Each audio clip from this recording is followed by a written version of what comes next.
Microalgae.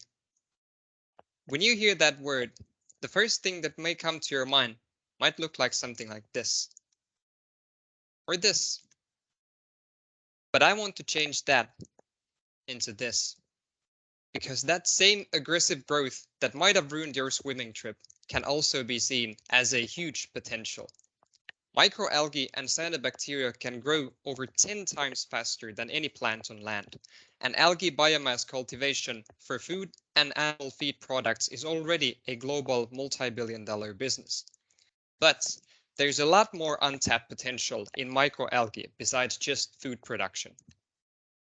Did you know that we can also use them as sustainable alternatives for fossil-based chemicals production, as algae cell factories?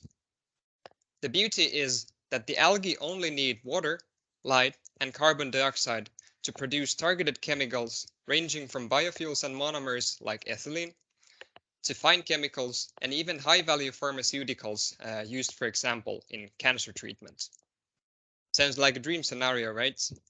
And several startups have attempted to make this a reality, but most of them have not succeeded. Why?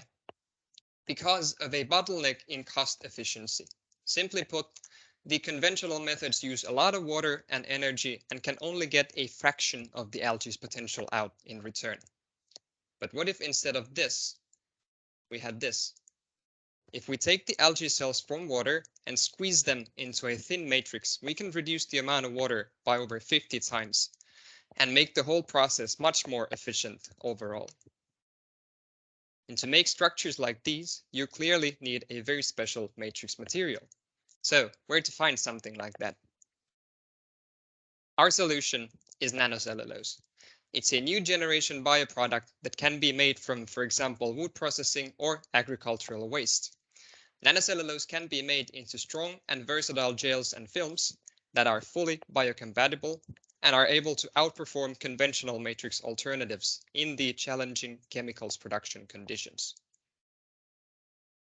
And this unique combination of interdisciplinary cell engineering and biomaterials technology is what brings us beyond the state of the art.